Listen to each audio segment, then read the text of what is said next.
Muy buenos días a todas y a todos. Bienvenidos a una nueva edición de nuestros diálogos con América Latina. No hace falta que repita la mecánica, ya la conocéis. Veo muchas caras habituales de estos diálogos, que hoy va a abordar un tema. Bueno, todos los que hemos abordado hasta ahora eran de actualidad y eran de proyección, y a este le ocurre lo mismo, ¿no? Hay un orden mundial que sabemos en crisis, hay unas instituciones que en un marco de acoso al multilateralismo encuentran cada vez más difícil hacer su trabajo y obtener resultados, credibilidad. Hoy está el G20 en Osaka. Los medios, por lo menos, están más atentos a las fotos que van a salir que a los contenidos que pueden resultar. Y, naturalmente, América Latina no es ajena a este mundo en crisis. Pero América Latina ha tenido también una larguísima tradición de concertación política regional, de integración, de una búsqueda siempre dentro de la región a los conflictos, de soluciones a los conflictos que se han podido plantear. Vamos a revisar hoy con nuestros invitados esta situación y las capacidades actuales de América Latina para enfrentar por sí misma las crisis que se producen, la facultad o cómo está el impulso integrador y la concertación positiva en lo político y, en definitiva, si a esto ayudan o no los nuevos, viejos actores que hoy desempeñan un papel importante, cada vez mayor, en la región. Para hablar de este tema tenemos hoy tres contertulios de primerísima fila. Empiezo la presentación por Benedicte Bull, que es obtuvo su maestría en la Universidad de Oslo, es investigadora o ha sido investigadora del Centro de Investigación de Bornholm en Dinamarca, consultora del Banco Interamericano de Desarrollo, investigadora en la Universidad de Oslo, en Flaxo, directora de la Red Noruega de Investigación sobre América Latina, directora Oslo Academy of Global Governance y profesora titular del Centro para Desarrollo y Medio Ambiente. Ha dirigido numerosísimos proyectos de investigación y consultorías y es autora de libros y artículos sobre los países latinoamericanos, el último, Pensamiento Social Noruego sobre América Latina en la Flaxo, en Buenos Aires. José Miguel Insulza estudió en la Universidad de Chile y pronto tuvo implicación en las relaciones exteriores, siendo asesor político del ministro de Relaciones Exteriores, director de la Academia Diplomática y miembro del Comité Ejecutivo de la Unidad Popular en el 73, lo que le llevó al exilio durante 15 años en Italia y México, durante el cual fue profesor e investigador y, a su regreso, embajador para la cooperación internacional, subsecretario de Relaciones Exteriores, ministro de Relaciones Exteriores, ministro secretario general de la Presidencia, ministro del Interior y vicepresidente de la República, y después esa larga carrera también en organizaciones internacionales que le conocemos. Fue secretario general de la OEA y más tarde otra vez agente de Chile ante la Corte Internacional de Justicia y actualmente senador de la República por la región de Arica y Paranicota desde marzo del año pasado. Y finalmente Roberto Roussel, académico de enorme prestigio, que hace sus primeros estudios en la Hopkins University y luego pasa por Flaxo, por la Universidad El Salvador de Buenos Aires y por la Universidad de Buenos Aires, profesor y director de la Maestría de Estudios Internacionales en la Universidad Torcuato Di Tella de Buenos Aires, director de Asuntos Académicos del Instituto de Servicio Exterior de la Nación, profesor de Relaciones Internacionales y Política Exterior en las universidades de Buenos Aires y San Andrés y Flaxo, investigador en la Johns Hopkins, en la Universidad de Londres, en la Universidad de Pekín, profesor visitante en la de Georgetown, investigador en el IRELA y en la Universidad de Salamanca y en el profesor visitante en el Instituto Ortega y Gasset. También ha escrito y editado numerosos libros y publicado más de 150 artículos en revistas especializadas en el país y en el exterior sobre la teoría de las relaciones internacionales, América Latina y la política exterior argentina. Y me gustaría comenzar por José Miguel Insulza y hacerle una pregunta que nos ayude a enmarcar el debate. ¿Cómo es América Latina hoy en relación con aquella América Latina que se integraba, que progresaban sus mecanismos de integración y de concertación política, que respetaba a la OEA o por lo menos colaboraba con la OEA? ¿Qué es lo que ha cambiado y cómo? Bueno, muchas gracias. Primero, mucho gusto de estar acá y muchas gracias por la invitación a participar, además con mi querido amigo Roberto, y profesora que está con nosotros acá. Yo creo, me hubiera gustado tener un poco esta lámina más grande, ¿no? Pero esta es una portada de la revista The Economist de hace 10 años atrás. Para los que no la ven desde allá atrás, es el Cristo Redentor convertido en un avión que despega en dirección al cielo, y se llama Brasil despega, que Brasil takes off se llama. Esta foto es hace 10 años atrás. Hubo otra parecida a esta, en que estaba el mapa del mundo vuelto al revés. Entonces Brasil y Argentina aparecían en la parte norte y todos los demás en la parte. El optimismo era completamente exagerado. Exagerado sí, pero hasta cierto punto, porque mal que mal la región había crecido entre el año 2002 y el 2012 más o menos, lo mismo que que había crecido lo mismo más que en las 2 décadas anteriores sumadas, ¿no? Porque había caído la pobreza muy sustantivamente, se había creado algo que se llamaba una clase media nueva, etcétera.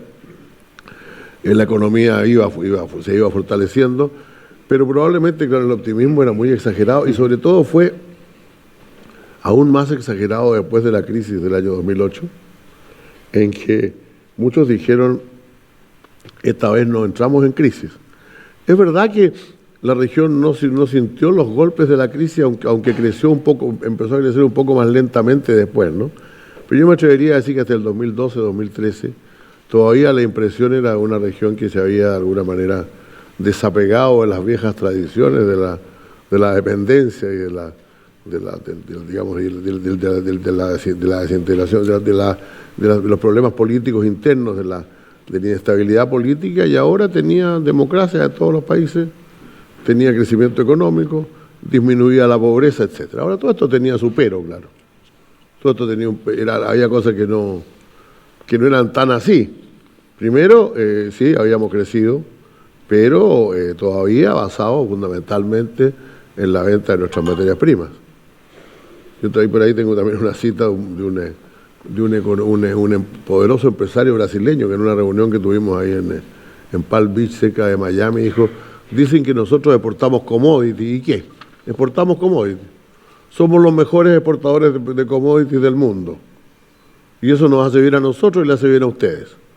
Lo cual en alguna medida también era cierto, porque finalmente los precios de los commodities habían estado parados 20 años y de pronto crecieron. Creció la agricultura, crecieron las materias, crecieron los minerales, etcétera, y por lo tanto había mucho dinero, había un mundo abundante porque el mundo estaba en una buena condición. Pero claro, lo que no se decía, repito, es que esto era completamente dependiente de lo que pasara en el mundo que consume esas materias primas. Algunos, cuando uno les planteaba esto, agregaban a China, y tiene razón. En esa década, los pobres del mundo disminuyeron en más de 1.000 millones, y más de la mitad eran chinos, ¿no? Entonces los alimentos, por ejemplo, tomaron mucha mayor importancia. El cobre, nuestro cobre peruano, chileno, se vendía bien, había muchos mercados, etcétera, pero eso no podía durar mucho tiempo, y no podía sobre todo durar después de la crisis. O sea, siempre ha pasado en nuestras regiones que primero viene la crisis en el mundo desarrollado y después, cuando rebota hacia el mundo en desarrollo, rebota porque le está vendiendo aquellas materias de los que ahora están en crisis, aquellos materiales de los cuales están en crisis ahora. Por lo tanto, se produjo una fuerte caída, y no fue una caída, yo diría, inesperada.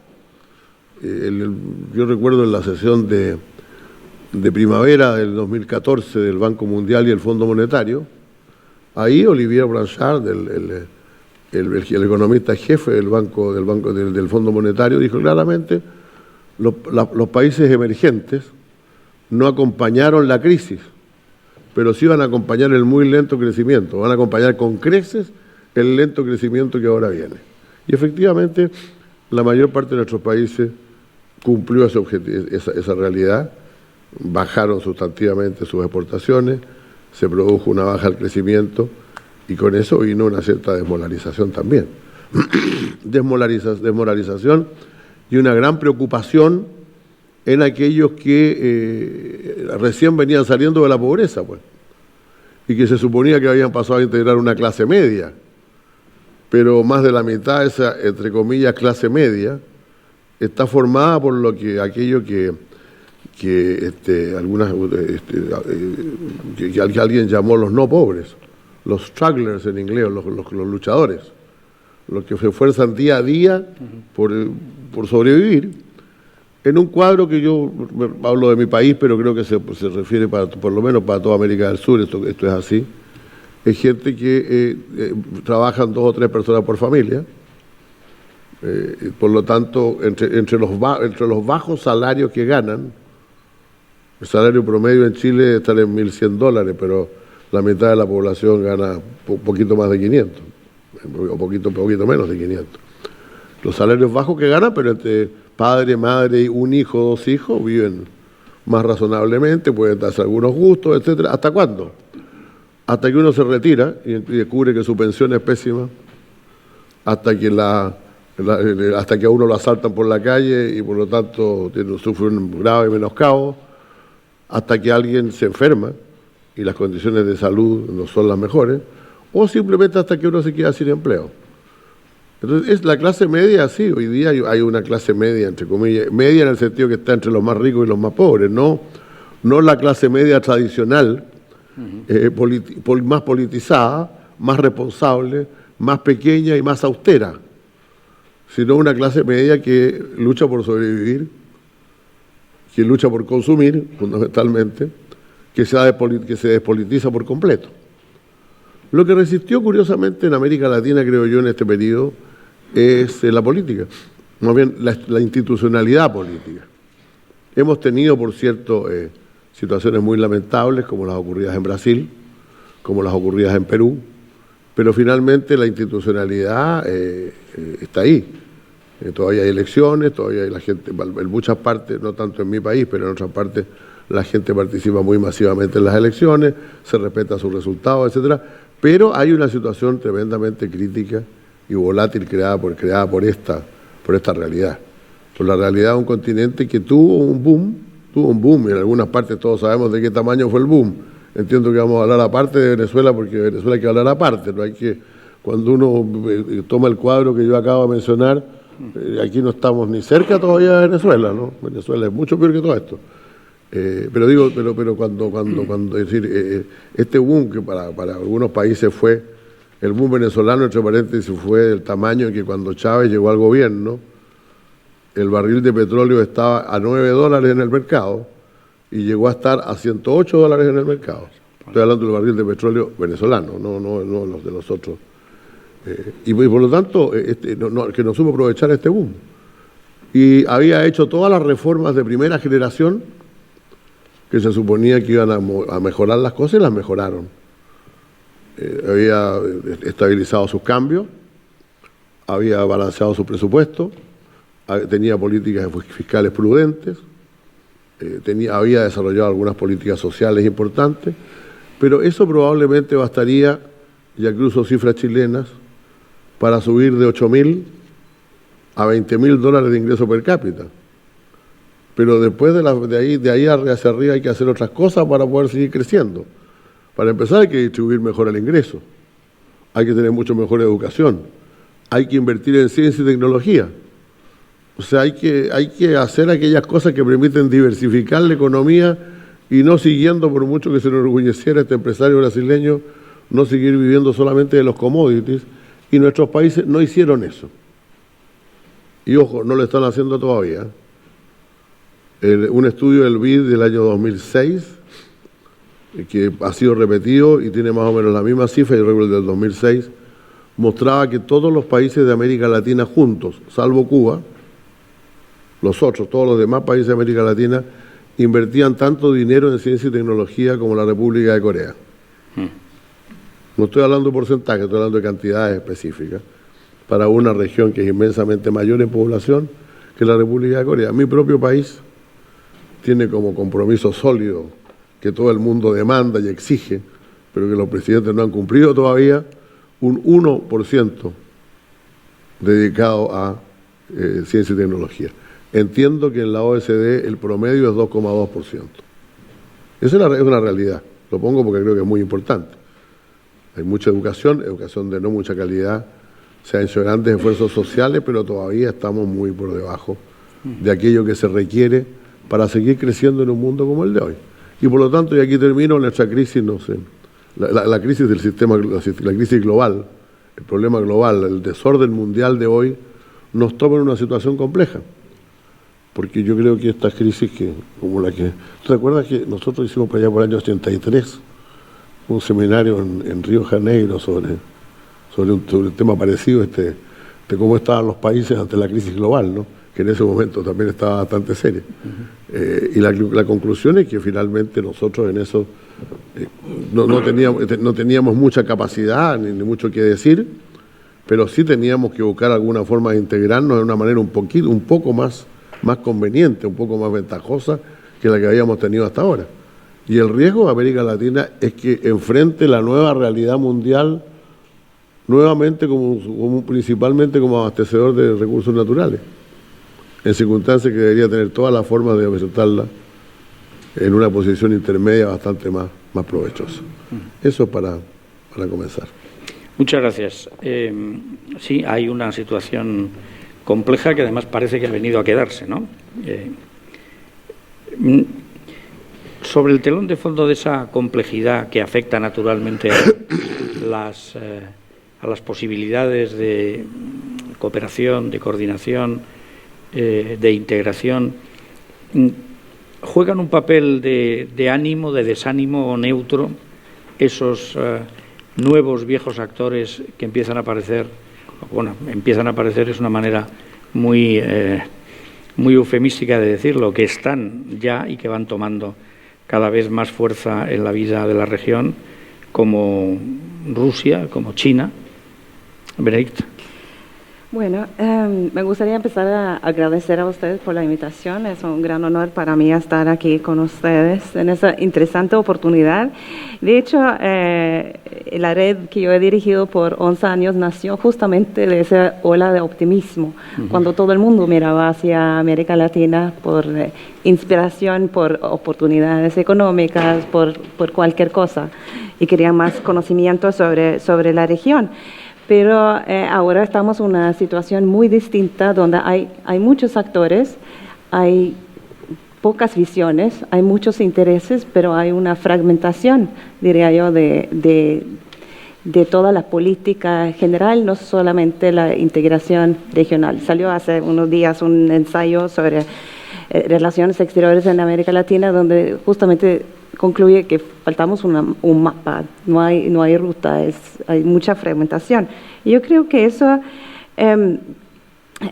bueno, hay procesos nuevos, pero también algunos que vienen desde muchos años atrás, empezando con los Estados Unidos, que han vuelto a un unilateralismo errático, que es muy difícil de como entender a veces. Tiene un discurso como un viejo imperialista a veces, pero sin planes, sin estrategias, sin parecer un interés en realidad en jugar ese rol, o por lo menos poner los recursos y las ideas para hacerlo. Es un discurso sin fondo a veces y produce como deja muchos espacios para otros actores. Eso ha sido como yo lo veo, ha sido así por varios años, pero tampoco ninguna como dirección. Y luego hay los nuevos actores, que también están en un proceso de cambio en su relación con América Latina y China, que ha sido presente por muchos años, es como inversionista, o sobre todo como dijo Insulza, como comprando recursos naturales, pero que también con una ambición política que salió hace unos pocos años, que todavía no ha realizado. Y es muy difícil saber a dónde va ese compromiso político. Es importante enfatizar que, bueno, China no es una amenaza hacia multilateralismo así, están presentes mucho más que los Estados Unidos en varias organizaciones, están muy comprometidos con la Agenda 2030, con los objetos de desarrollo sostenible, pero con otros valores, obviamente, y con otra manera de operar. Y tampoco necesariamente es bueno, Chile ha tenido una estrategia hacia China por más que 15 años, depende del país donde se lo maneja, pero también falta una idea clara de una visión sobre América Latina. Es muy evidente, sobre todo también lo de los Estados Unidos en el tema de Venezuela, donde pone presión sin parecer tener una clara estrategia, una salida, pero solamente con presión y amenazas y sanciones. También lo vemos hacia México, obviamente, hacia Centroamérica ahora, donde tampoco están tomando un liderazgo, pero ponen presión en diferentes direcciones. Y según las encuestas académicas, los Estados Unidos están perdiendo liderazgo en América Latina por día a día, todos los días, y están por debajo de Alemania, según unas encuestas, como en la manera de que los latinoamericanos ven quién es el líder del mundo. También por debajo de China. Por fin, Rusia, también un actor que tiene presencia, pero tampoco tiene los recursos para tomar algún tipo de liderazgo. En general, en América Latina han sido mucho mejor que los Estados Unidos en términos de usar el soft power últimamente, pero quién sabe con qué consecuencias.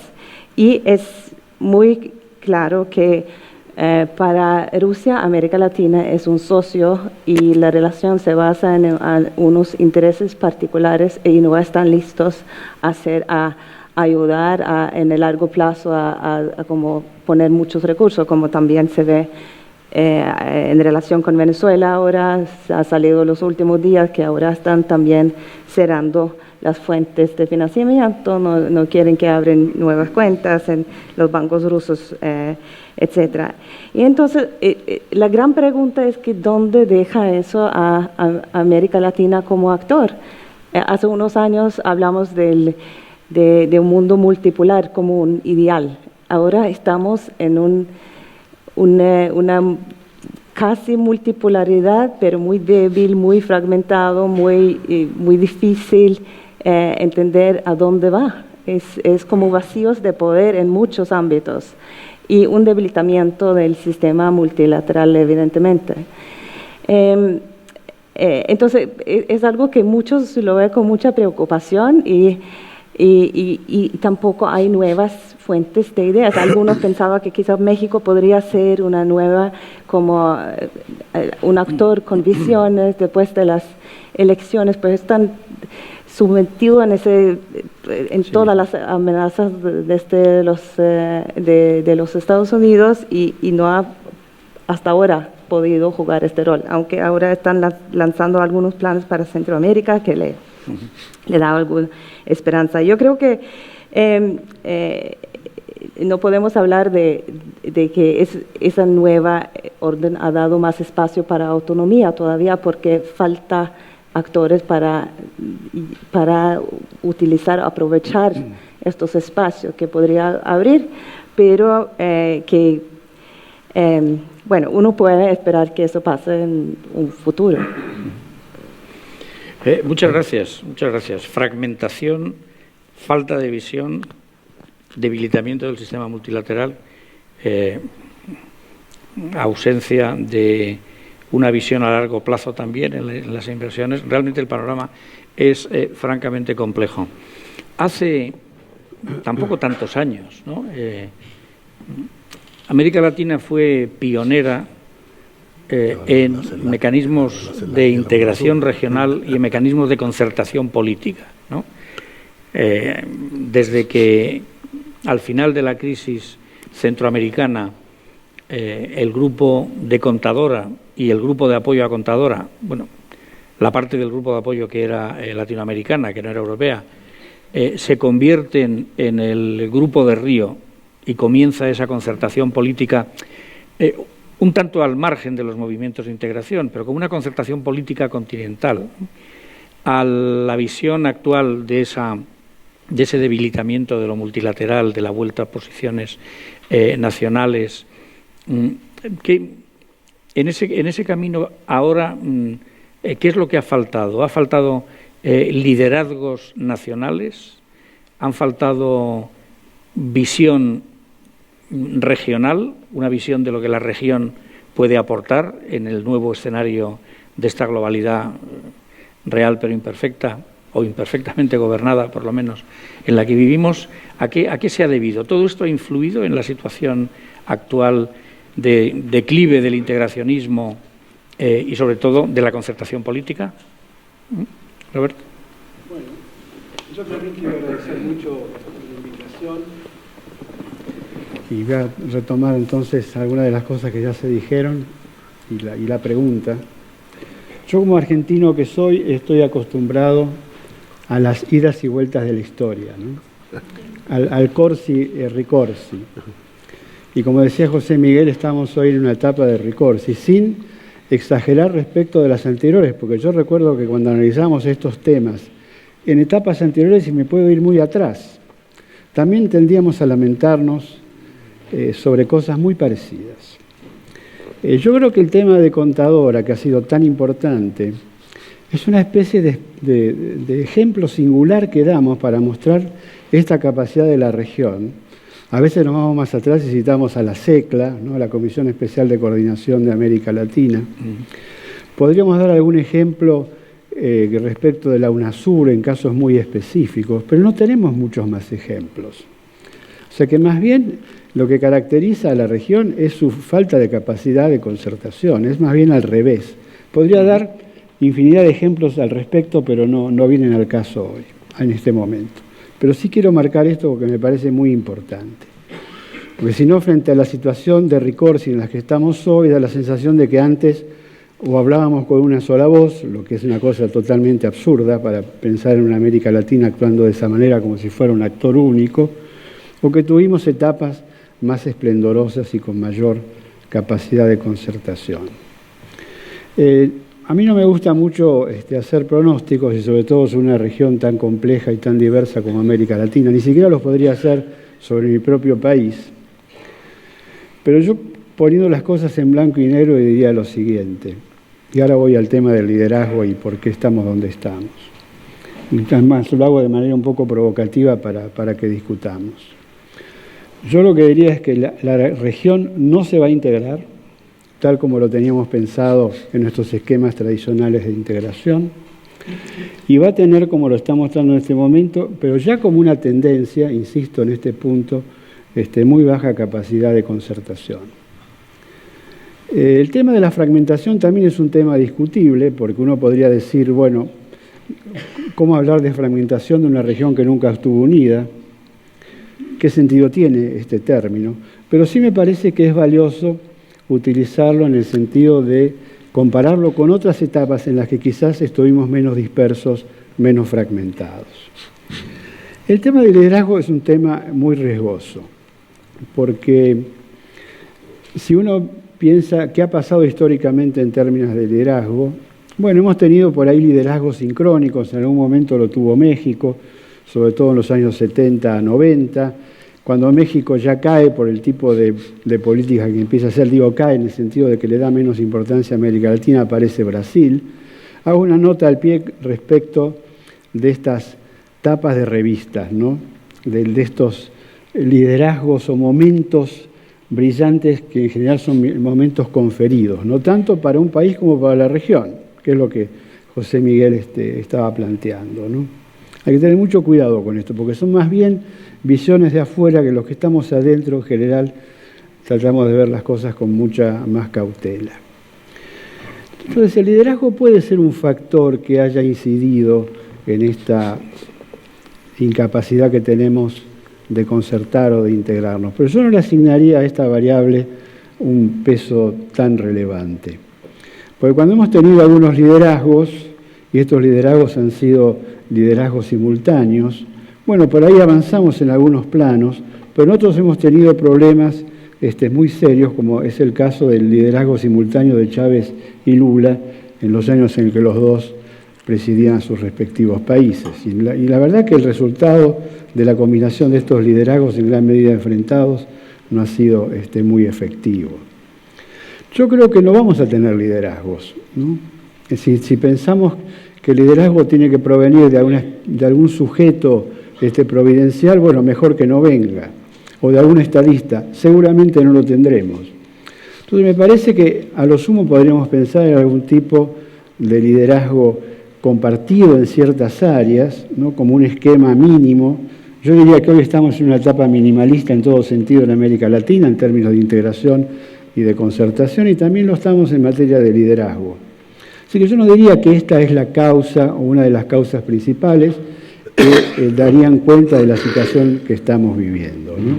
Que hay una situación de falta de convergencia política, distintas orientaciones de gobierno, distintas estructuras productivas, que evidentemente están jugando en contra de las posibilidades de integración. Hay un factor sistémico, además, muy importante, que también juega de manera negativa. Porque si bien estamos en una gran crisis, se habla todo el tiempo de la crisis del orden mundial, también es cierto que la riqueza y el poder se han distribuido, pensemos en el caso de Asia, y entonces esto abre puertas muy nuevas para América Latina, donde la región pasa a tener una importancia relativa mucho menor. E incluso hasta está la posibilidad que muchos actores piensan de que hay posibilidades de una viabilidad colectiva que no tiene por qué, una viabilidad individual que no tiene por qué traducirse en esquemas de integración. Entonces, se separa bastante la idea de que el desarrollo ya no depende tanto de un país, de un proceso de integración exitoso. Este es un tema obviamente muy discutible y muy interesante. En síntesis, yo diría que estamos en una fase en que la integración está muy detenida, pero esto es algo que ya viene de lejos, no es un tema de ahora. Lo que pasa es que ahora estamos como una especie de década descarnada, en el sentido de que todo está muy a la vista, todo se puede ver con mucha mayor claridad, tendencias que ya venían de arrastre. Sí, es verdad que la transparencia y la mayor facilidad de las comunicaciones, el poder estar viendo en tiempo real lo que está pasando en cualquier parte y teniendo acceso, tanto a una abundancia de datos verídicos y ciertos que ayudan al análisis, como de datos falsos, ¿no? que contaminan el análisis. Pero tu visión de los liderazgos es francamente interesante, ¿no? Mejor un liderazgo compartido que un salvador que aparezca por ahí con todas las soluciones, ¿no? Después de ver estos mimbres con los que se monta la situación y las capacidades y las distintas capacidades para que la región resuelva los problemas, José Miguel, llegamos a una aplicación práctica, ¿no? Hay una crisis que se viene arrastrando, muy seria, la crisis de Venezuela, que en ciertos aspectos ya ha desbordado las fronteras estrictas de Venezuela, que ha ido pasando, convirtiéndose de una crisis interna en una crisis regional y ahora prácticamente en una crisis de alcance global. ¿La región tiene las capacidades, la voluntad, los mecanismos para atender a una crisis de esta naturaleza? Pues yo diría que la crisis de Venezuela, como decía es distinta de las anteriores, primero por su profundidad.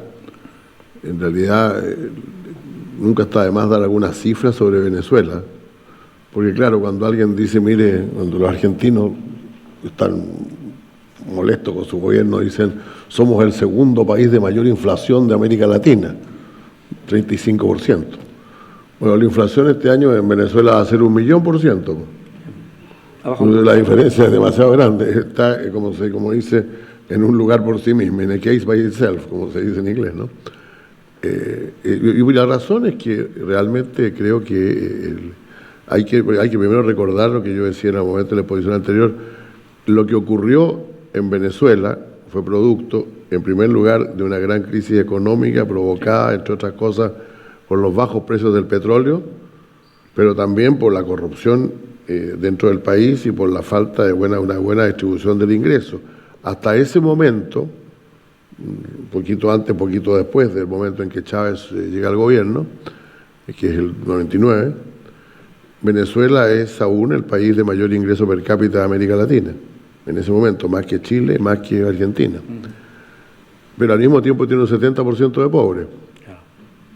Entonces, naturalmente, esas cosas se notan más en un momento de crisis, en que la gente dice, mire, realmente se han brotado la política del país, la economía del país, se han robado todo lo que hay en este país, busquemos otra cosa. Y ahí se busca, desgraciadamente, lo que dice Roberto es tan cierto, se busca el líder providencial, el que va a resolver todo el problema.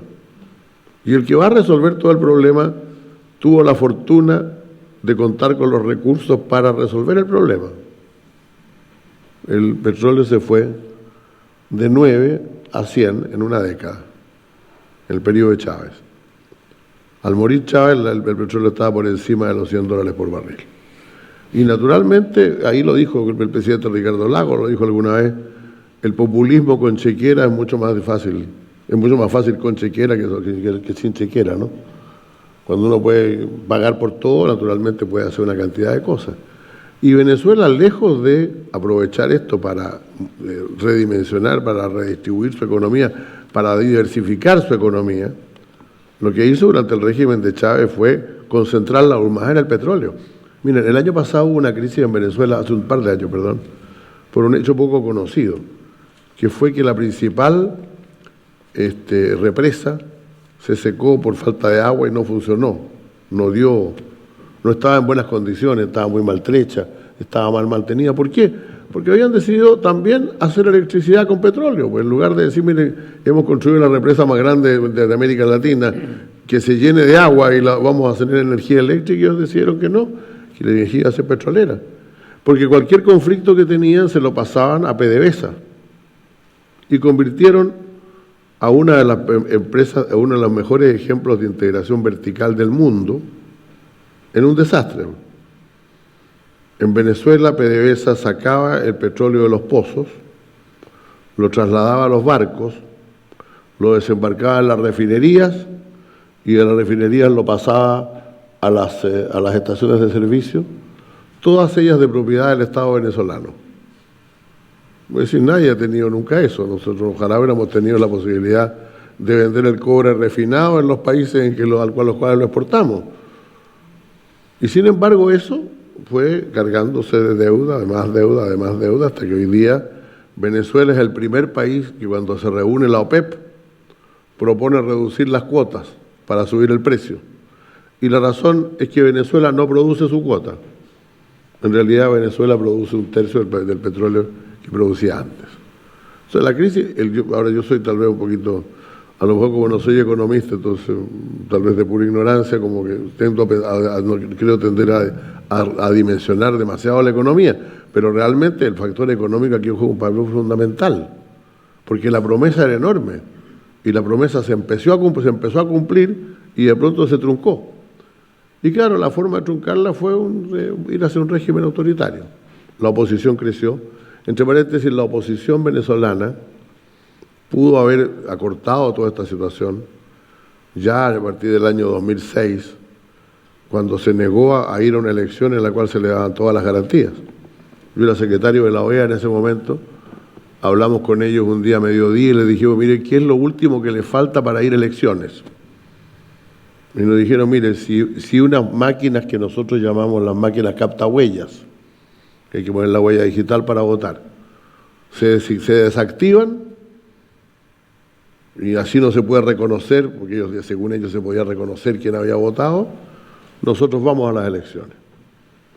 A la una les respondimos que estas máquinas captahuellas habían quedado desactivadas y ellos no fueron a las elecciones. Y Chávez ganó el Parlamento con una votación de algo así como el 30% de la ciudadanía en total. Se llevó todos los escaños del Parlamento.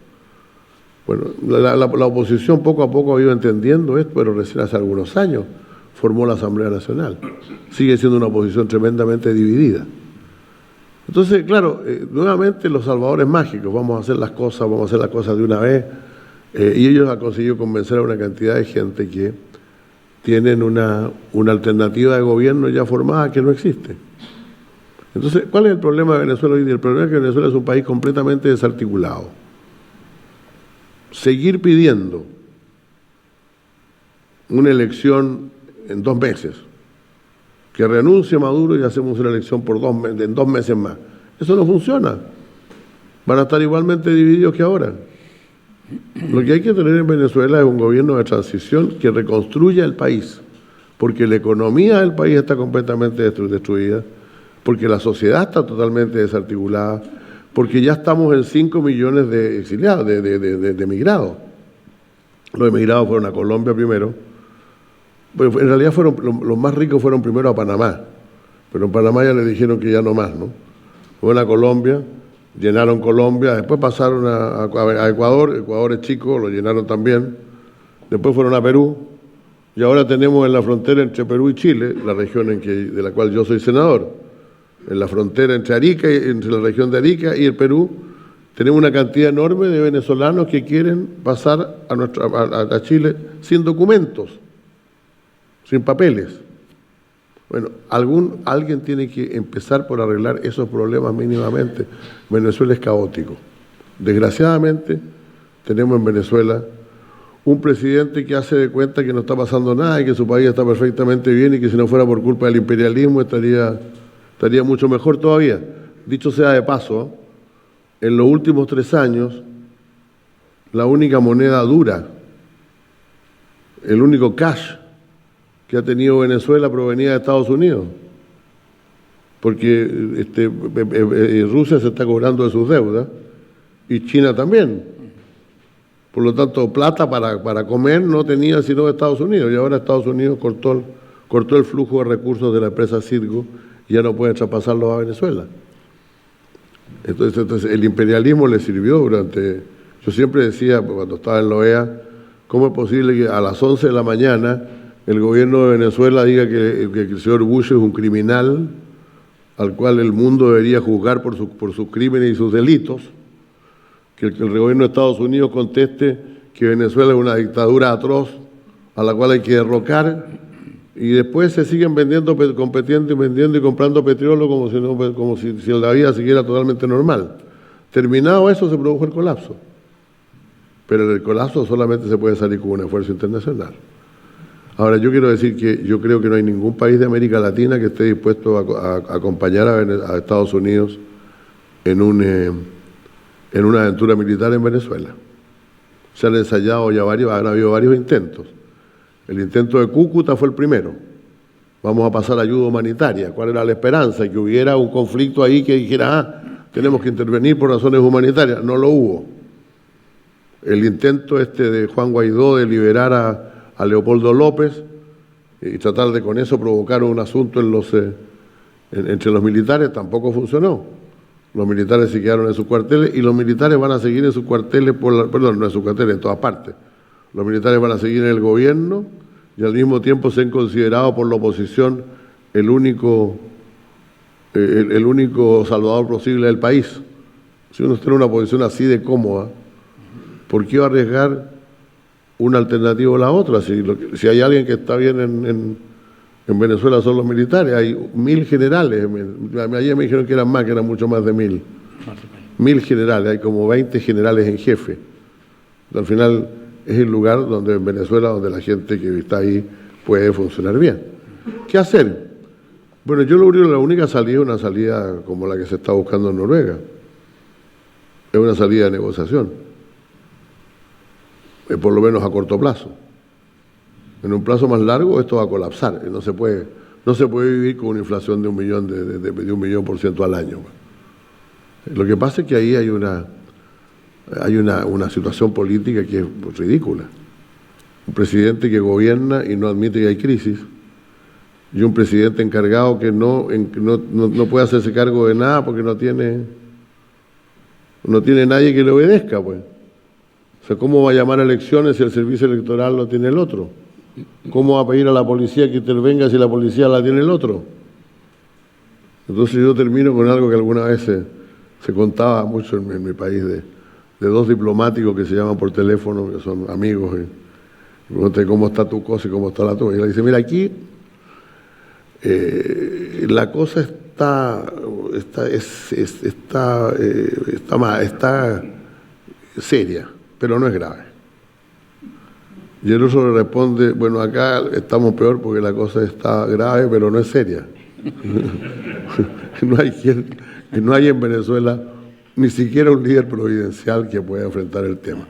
La única posibilidad, yo creo, la comunidad latinoamericana, pero no a través de tomar banderas como en el Grupo de Lima, sino a través de ensayar realmente una opción de negociación seria, equilibrada, que es lo que se está buscando en Oslo. Es una pena que hay que irla a buscar a Oslo, alguna parte habrá que irla a buscar. Pero ya también hay que reconocer que es muy difícil negociar con el régimen de Maduro. Lo dijo el Papa, no lo digo yo, lo dijo el Papa. Él promete y no cumple. ¿Para qué hubiera negociar? Se promete y no cumple. Pero creo que hay que seguir ese esfuerzo. Esto no va a ser, yo creo que el país va a colapsar. La situación de desnutrición es realmente tremenda, la crisis humanitaria es terrible, pero no hay espacio y no debería haberlo para una acción militar, y la única posibilidad entonces está a través de una salida negociada a la crisis. Y si alguien pregunta, pero la condición para una salida negociada es que se vaya Maduro, yo creo que ese puede ser el fin de la negociación, pero no el principio. Desde luego, los conflictos, cualquier tipo de conflicto, siempre, yo creo que siempre es válido ese famoso dicho castellano de que siempre es mejor ¿cómo es? Un mal arreglo que un buen conflicto. Eso es. Y eso solo se consigue por la vía de la negociación. La historia nos demuestra que los conflictos de manera sostenible, y particularmente en América Latina, siempre se han resuelto por la vía de la negociación, que es la vía que todos apoyamos y esperamos que Oslo sea el camino. Pero ahora, como en Contadora, conflicto muy distinto, multinacional, guerra abierta, guerra fría, apareció una colaboración europea para la solución del conflicto, para acompañar, para acuerpar. Francia estaba en el grupo de apoyo de Contadora, nosotros estuvimos también. Ahora, el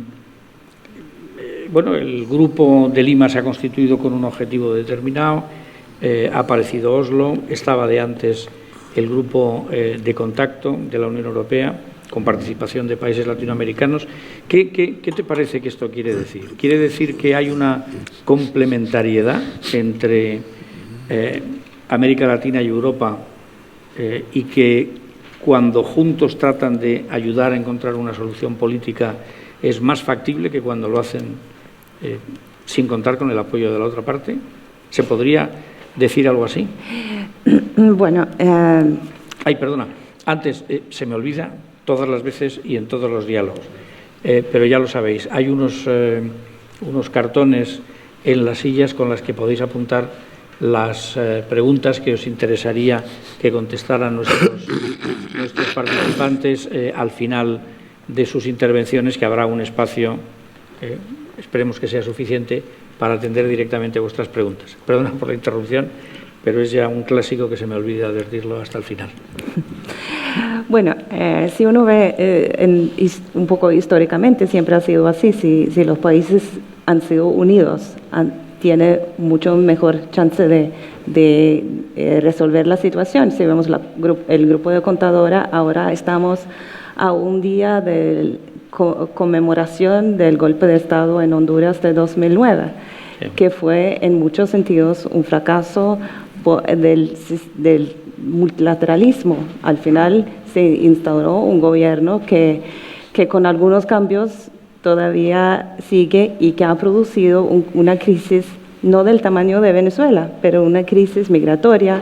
Llegan ahora a 70% de pobreza, es una crisis fundamental de legitimidad. Entonces, solo para decir, muchas veces cuando estamos hablando de América Latina, olvidamos a Centroamérica, terminamos hablando de Venezuela.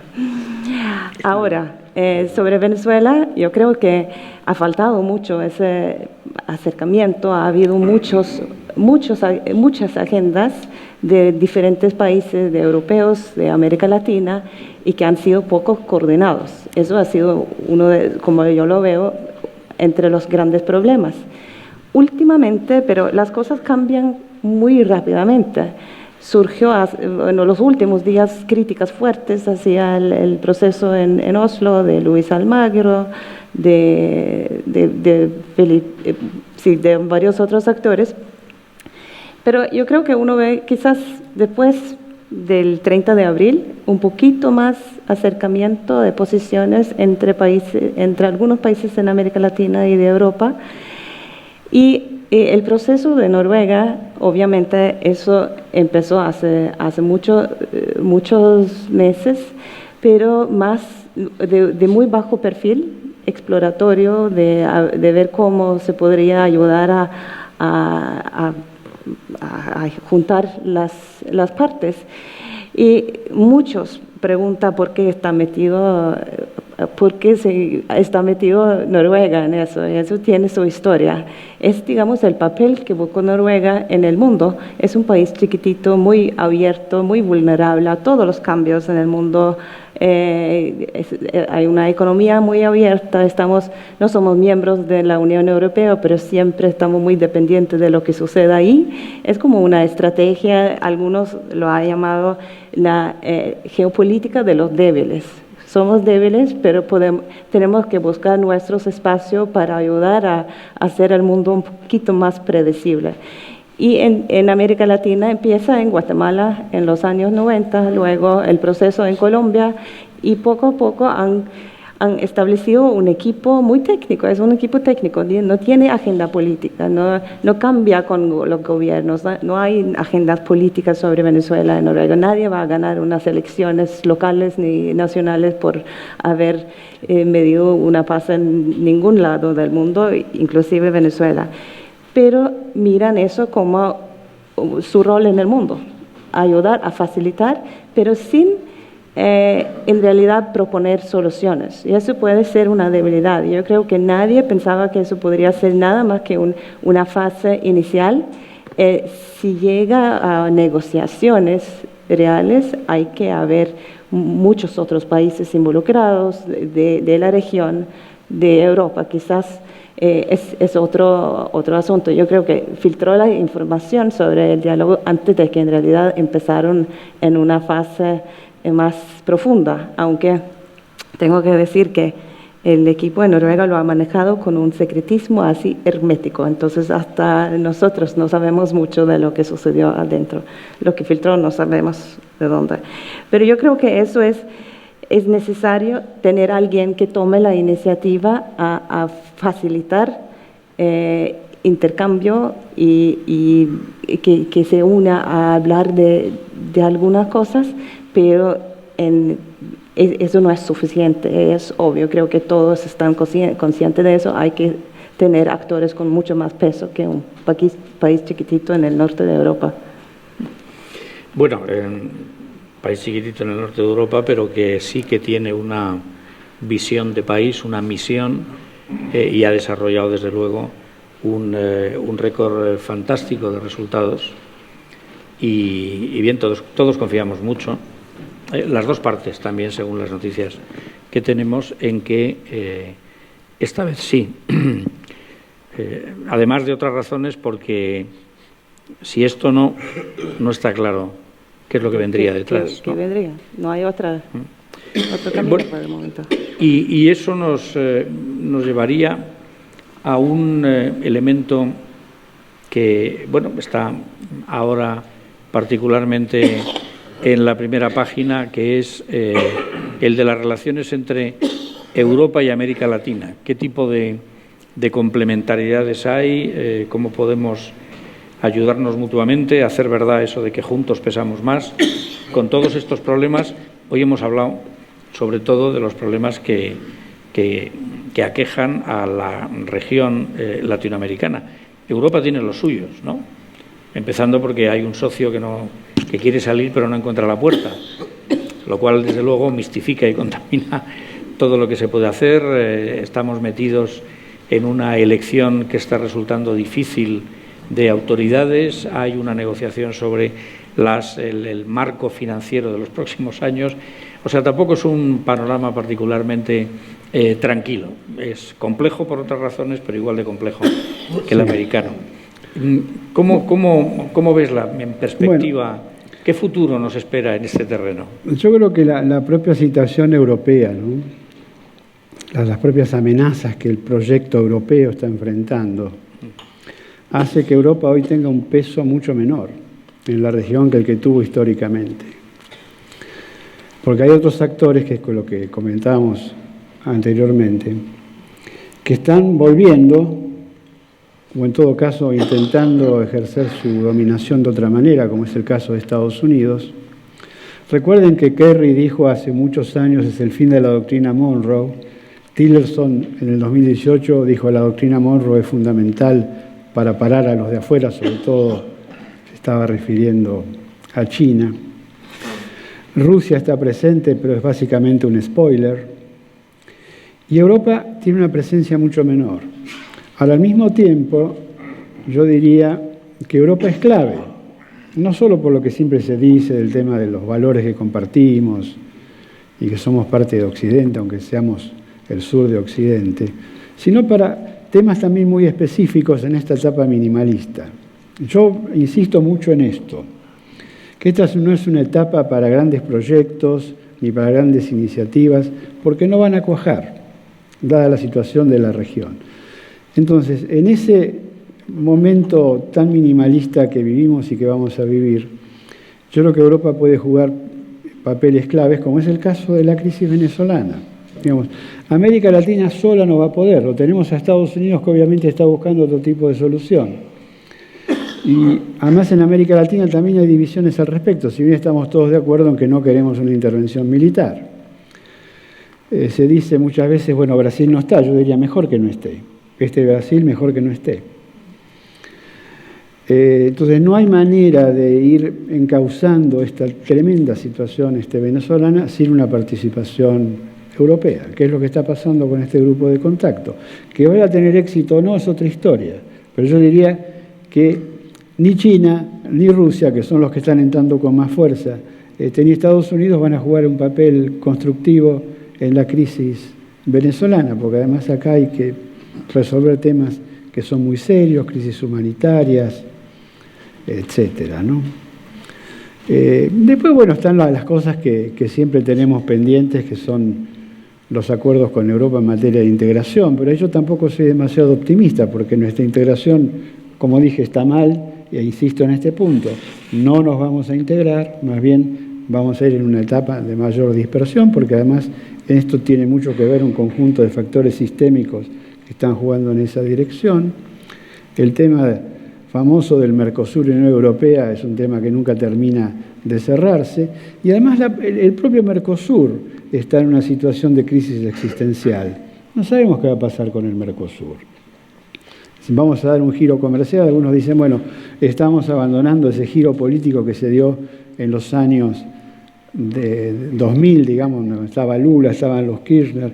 Bueno, yo creo que es mejor como está la situación hoy, que el Mercosur no tenga ningún componente político, porque va a ser desastroso con el Brasil que tenemos. Porque un tema además central en la región hoy es que Brasil no está, no como dije antes.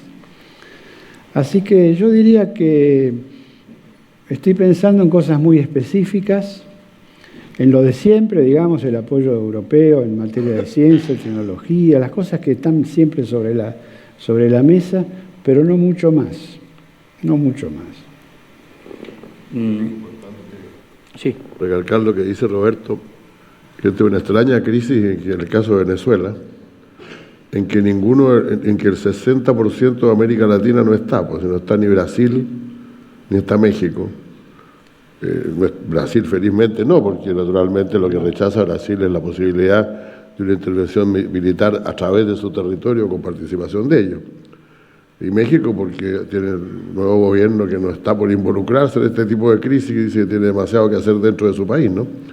Por lo tanto, claro, América Latina, que ha vivido, pues es cierto, con este soterrado conflicto entre sus dos principales países, hoy día ni siquiera los tiene. Por lo tanto, necesariamente la participación de otros actores, si va a haber acción de la comunidad internacional, tienen que haber otros actores. El grupo de Lima parece muy imponente, pues están todos los países, pero nunca dejemos de lado esto de que América Latina, con toda su... en realidad, depende fundamentalmente más bien, tiene un importante actor, es decir, dos importantes actores que si no está ninguno de los dos presentes en una solución, no va a salir por ahí la solución. ¿Puedo hacer un comentario? Claro, por supuesto. Lo que dijo Roberto, porque yo creo que tiene mucha razón en que América Latina nunca en realidad ha hablado con una voz. En mi país se ve como América Latina como un socio muy importante en temas multilaterales, pero no es América Latina como un actor, es más bien redes de expertos diplomáticos profesionales en temas de derechos humanos, resolución de conflictos, ahora manejo de mares, algunos temas ambientales que ni siquiera están en la agenda en muchos gobiernos, pero igual hay actores importantes. Yo creo que es importante no perder esta expertise, los grupos de Chile, donde usted tuvo también, formó parte, y que eso también es América Latina, no es solo los gobiernos actuales, ni la integración, hay actores al nivel un poco más bajo, pero igual muy importante. No, es muy cierto, ¿no? La ausencia de una acción colectiva organizada o de la participación de todos los países en una institución que colectivamente apoya o tiene ideas o actúa en una situación de crisis no existe. Claro, esto naturalmente, pues teniendo en cuenta los grandes desequilibrios de población y de potencia en la región, pues claro, siempre esa observación sobre que no están ni Brasil ni México, deja muy vacía, ¿no? Deja muy vacío el resto del continente. Bueno, como era inevitable, aunque hay un tema que no me resisto a tocar, que es el de, en las relaciones Unión Europea-América Latina, el tema de la voz, de la única voz, ¿no? Es cierto, hubo una temporada en la que, una época ya lejana, en la que América Latina sí hablaba con una sola voz, ¿no? La época de Previs, la época en la que la economía volcada al desarrollo tenía un apoyo masivo de los países, donde había una visión de la región como tal, del peso de la región como tal. Eso terminó pronto y hace ya mucho que América Latina es una región, bien lo es, pero es una suma de toda una serie de países distintos, con necesidades y planteamientos diferentes. Pero en el diálogo interregional, el que haya una voz a efectos instrumentales es muy importante. No tiene por qué querer decir que el contenido sea unívoco en el diálogo, pero sí quiere decir que hay por lo menos una posibilidad de comunicarse a nivel institucional y de fijar unos parámetros, ¿no? Bueno, no olvidemos que desde el 17 la cumbre Unión Europea-América Latina no se reúne al máximo nivel porque no ha sido posible que CELAC haya llegado a un consenso sobre dónde habría que celebrarla y quiénes tendrían que participar, ¿no? Bueno, la única voz desde ese punto de vista institucional es importante porque hace perder a la región y la hace perder también a todo el potencial del diálogo entre Europa y América Latina, unas oportunidades que seguramente de otra manera podrían explotarse mejor. Pero bueno, era un comentario al margen. Como era inevitable, pues las preguntas en gran parte se refieren a Venezuela. Y hay una que no sé si reformular, porque no sé si tal como está formulada... le hacen a José Miguel Insulza la pregunta de que cómo evalúas, desde tu conocimiento previo y responsabilidades anteriores, la actuación de Almagro y Bachelet en la crisis venezolana. Bueno, si uno ha pecado de exceso y la otra ha pecado de quedarse corta. Pero vamos, lo podemos reformular en el sentido de que las instituciones... Voy a responder tratando de respetar una regla no escrita que hemos seguido todos los secretarios generales de la OEA después de dejar su cargo, es no hablar de nuestro sucesor. Porque en realidad, como dijo algún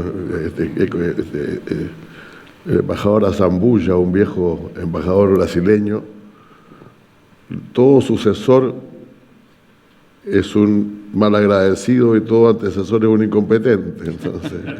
Entonces bueno, yo creo que no hay que olvidar que un organismo como la OEA es un organismo multilateral, no es un organismo supranacional. Y por lo tanto, yo creo que ahí hay un juego importante que han jugado distintos secretarios generales de distintas maneras. Uno es estarse a la opinión del colectivo, del Consejo, y otro actuar por su propio arbitrio.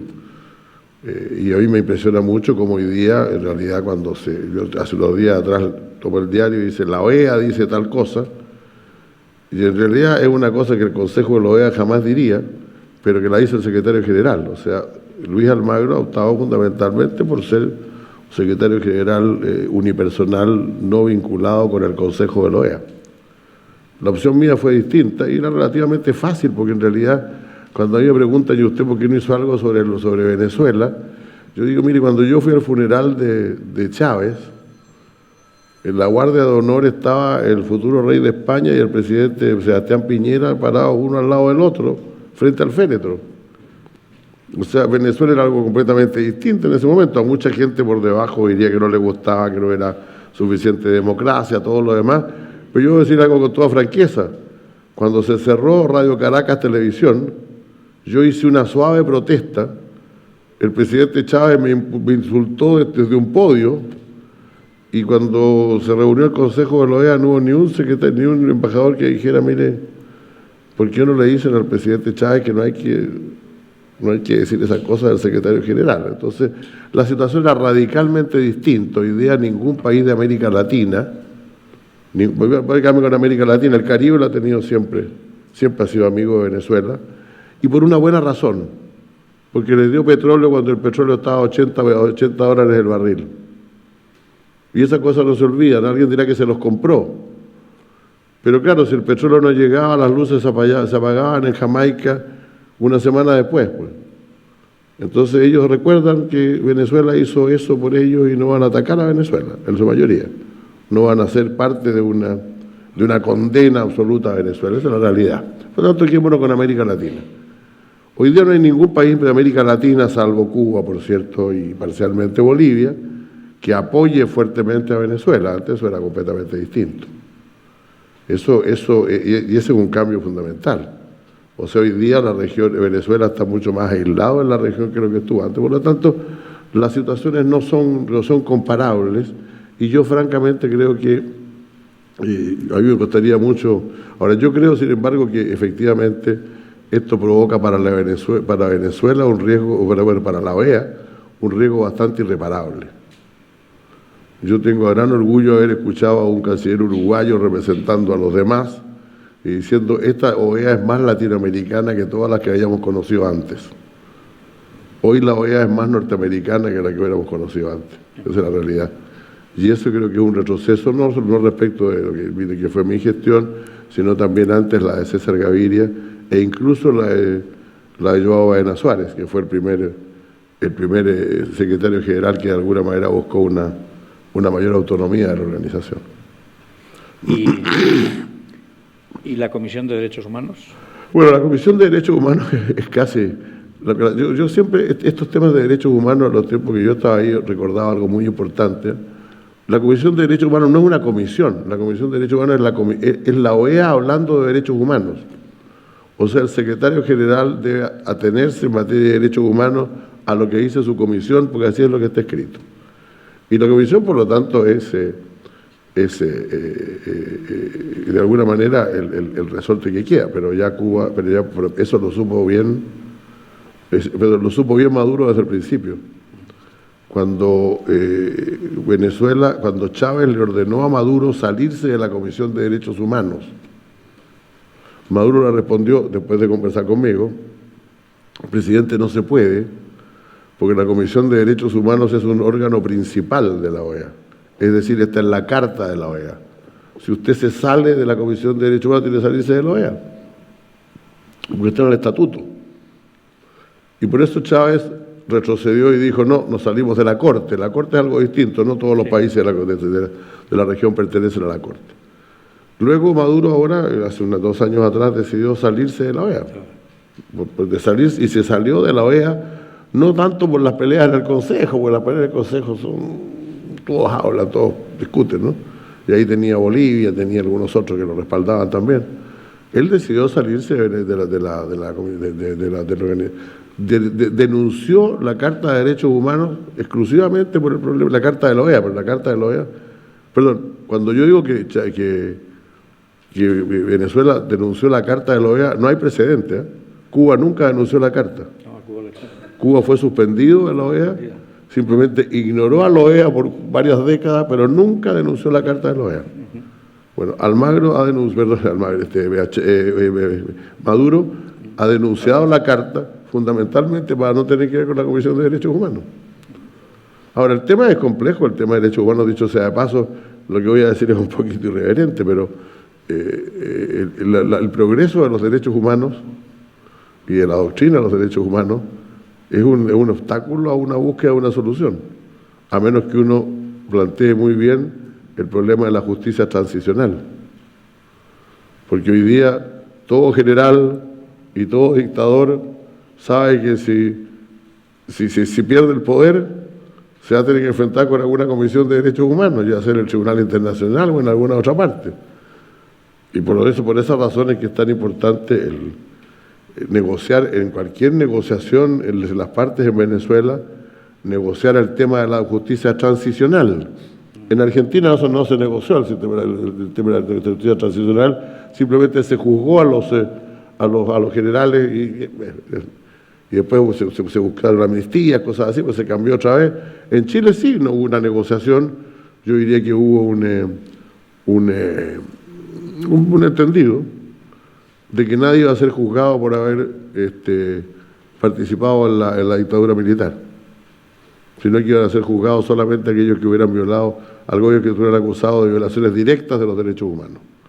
En Centroamérica, en Guatemala y en El Salvador hubo una negociación, una carta de garantías.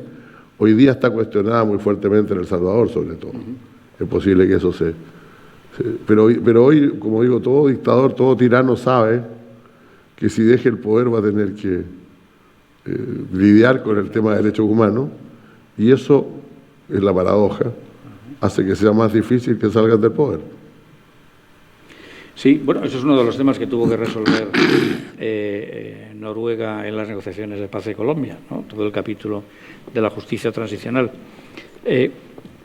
Se interesan, Francisco Sánchez, creo que es de la Universidad de Salamanca, se interesa por el proceso que ha llevado a Noruega a incluir como visión de país y como misión esta participación, esta facilitación de negociaciones políticas difíciles?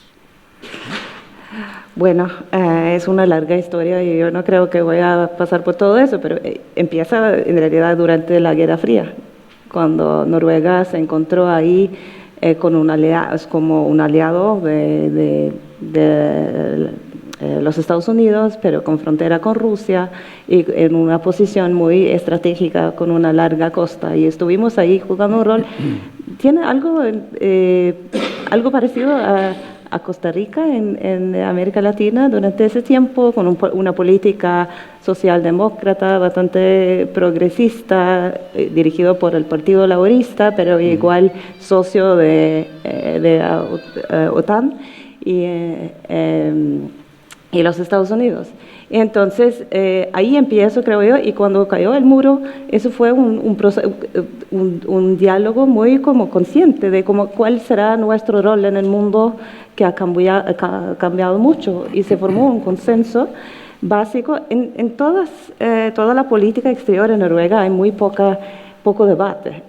Cambia el gobierno, pero sigue igual. Bueno, hay algunos de la derecha que acusa a Noruega de ser, nuestra derecha, una ONG con fuerzas armadas. Estamos en todo el mundo tratando de hacerlo bien, pero igual estamos un país con fuerzas armadas e inclusive un fondo de petróleo bastante grande. Pero no hay mucho debate, es un consenso, y eso es un papelito que jugamos en el mundo, y poco a poco se han formado equipos técnicos, pero y han aprendido bastante de los errores que han hecho también. En Sri Lanka el papel de Noruega fue, bueno, no muy exitoso, para decirlo así. También hay otros ejemplos de fracasos, pero han aprendido a jugar un rol y mantenido un perfil muy bajo. Eso es como parte del rol. Es algo que hacemos en parte de nuestro también identidad. Y luego hay muchas razones por cuestionar eso. No ha sido un país pacífico ni nada de este estilo durante la historia. No somos siempre los que buscan paz. Hemos participado en la guerra en Libia, en otros sitios, pero igual es un parte de la imagen del país que seguimos creyendo un poco en eso. Eso es parte de la historia. He escrito también sobre ese caso y se puede buscar. Sí, es desde luego una clarísima señal de identidad que os identifica en el contexto internacional, ¿no? Y por último, Ignacio Soleto se interesa por conocer, Roberto, si en tu opinión la actual posición de la administración americana con esta actitud tan proactiva o tan errática en relación con América Latina es un elemento que puede reforzar la relación entre Europa y América Latina, o es más grave el obstáculo de los nacionalismos económicos, de los populismos, para hacer progresar esa relación? Bueno, yo lo que veo de parte de Estados Unidos, es interesante ver este contexto, ¿no? Cuando nosotros trabajamos, por ejemplo, en los años 2000, en la concertación de esos años, bueno, la idea que estaba presente era que Estados Unidos se retiraba de la región, por lo menos de América del Sur. Son los años en los que se hablaba del fin de la hegemonía, este tipo de cosas, ¿no? Que además ya habíamos hablado de este tema hacía muchos años atrás, pero la idea que había era que, bueno, ahora sí, realmente se está acabando la hegemonía de Estados Unidos. Yo no diría que esta hegemonía se va a recuperar necesariamente, pero sí es cierto que Estados Unidos está metiendo mucha más presión. Es una presión brutal. Y además, como hay países que están en una situación de extrema vulnerabilidad, tienen que hacer concesiones todo el tiempo. Entonces, el mensaje que llega de la Casa Blanca es, bueno, esto no deberías hacerlo, deberías apoyar tal cosa, ¿no? Yo como argentino esto lo veo todo el tiempo. Por ejemplo, ahora están presionando a la Argentina para que la Argentina declare al Hezbollah como un grupo terrorista, lo que sería algo realmente complicado para el país. porque por otro lado Estados Unidos es clave para que Argentina pueda en parte intentar superar la crisis económica que hoy tiene. El apoyo que ha tenido del Fondo Monetario Internacional se debe en gran medida a los Estados Unidos. Y Estados Unidos está metiendo presión en todos lados. Y en gran parte esta acción colectiva que hoy la región tiene es una acción colectiva subordinada a los intereses de Estados Unidos, que es en lo que en gran medida es hoy Prosur, ¿no?, que reemplaza supuestamente a UNASUR. Entonces yo creo que de nuevo ahí hay un espacio para Europa muy importante, porque Europa tiene otro mensaje, tiene otra misión. Lo que sí digo es que yo veo que Europa está menos. Esta es la situación. Y en parte creo que esto tiene que ver con su propia, no diría crisis, pero sus propias dificultades internas. Así que me parece que este es el juego. Yo no hablaría de un triángulo ni mucho menos, pero sí de una posibilidad que tiene Europa realmente muy importante de trabajar específicamente con ciertos actores de la región para enfrentar varias de las cosas que están en la agenda, ¿no? Pero creo que esta presencia de Estados Unidos está marcando algo muy importante y que no estaba en el libreto, digamos, de hace unos 10 años atrás, ¿no? Entonces, cuando uno analiza la acción colectiva en América Latina, hay que tener en cuenta este actor que procura volver. No digo que esté volviendo y que realmente su peso sea un peso que pueda permanecer, porque además está muy sujeto a los vaivenes de la propia política de Estados Unidos, pero lo cierto es que hoy el vínculo de Estados Unidos con América Latina no es el mismo que había en los años de Obama. Esto además se ve en la situación venezolana, ¿verdad?, donde Obama tenía otra posición, en una Venezuela que era distinta, como decía José Miguel, a la que tenemos hoy. Así que esta es un poco la dinámica de cómo actores que no son latinoamericanos, Estados Unidos en primer lugar y otros, están jugando en la región, pero como dije antes, la presencia de China hoy uno la siente, al menos en América del Sur, mucho más fuerte que la de Europa. Sí, por una parte del reacomodo global. Bien, me gustaría terminar con un pequeño comentario sobre, antes hablábamos de UNASUR, lejano. Como seguramente ustedes saben, estamos en la fase crítica, una vez más, en la fase crítica para llegar a la solución.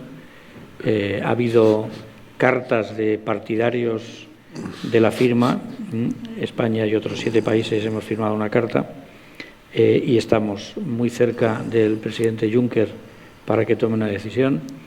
Por la otra parte, Francia y otros 3 países han firmado otra carta diciendo que hay que tener prudencia, pero bueno, estamos efectivamente en un momento nuevamente crítico para culminar una negociación de más de 20 años. Más de 20 años, sí. Que desde luego tiene la vocación, si se culmina, como queremos muchos, tiene la vocación de dar un vuelco a precisamente eso de lo que estábamos hablando, ¿no?, la capacidad de interacción entre Europa y América Latina y el fortalecimiento de uno de los mecanismos de integración más importantes de la región. Solamente un comentario. Claro. Yo, cuando usted preguntaba por la posibilidad de si había habido algún momento, alguna negociación, yo creo que el gran momento fue el Mercosur. Cuando se creó el Mercosur en el año 91, yo creo que eso fue lo más cerca que tuvimos, por lo menos en América del Sur, de tener realmente una voz y una dirección unificada. Desgraciadamente cada país despegó en su propia dirección. Y esto lo digo por el acuerdo, ¿no? Yo fui canciller entre el 94 y el 99 en mi país. Y el 97, creo que fue el 97, estuve en una reunión en Maastricht, que no era la reunión de Maastricht, una reunión de la Unión Europea en Maastricht, en que en salas contiguas, Chile por un lado y el Mercosur por el otro, inició su negociación con la Unión Europea. Y nosotros tenemos hoy día 15 años del acuerdo con la Unión Europea, y el acuerdo con el Mercosur sigue, que va y que viene. Y yo creo que realmente haría una diferencia muy grande el terminar bien esa negociación, desde el punto de vista de la relación con Europa, con América Latina y también de la región. Bueno, ojalá. Confiemos que así sea. No, ojalá. Yo lo que marqué antes es que el Mercosur está viviendo, independientemente de este vínculo con Europa, una profunda crisis de identidad. y una necesidad de redefinir su sentido estratégico, porque eso es lo que está en juego. Y la alianza estratégica argentino-brasileña nunca se consolidó. Entonces, este es un punto central y va a ser muy difícil, además, avanzar en este vínculo. Imagínense si gana, no diría Cristina, porque Cristina no es la candidata, es vicepresidente, con lo que dijo Bolsonaro sobre Cristina, lo complicado que va a ser construir un vínculo estratégico entre Argentina y Brasil. Entonces, me parece formidable que podamos cerrar este acuerdo, pero yo estoy poniendo el acento en cómo estamos nosotros en el Mercosur y nuestro vínculo bilateral, que no podría ser más complicado. En fin, bueno, pues muchísimas gracias a Muchas gracias. Benedicta Bull, José Miguel Insulza, Roberto Rosell y Muchas gracias. Y a todos vosotros por vuestra asistencia. Hasta el próximo diálogo. Muchas gracias. Muchas gracias.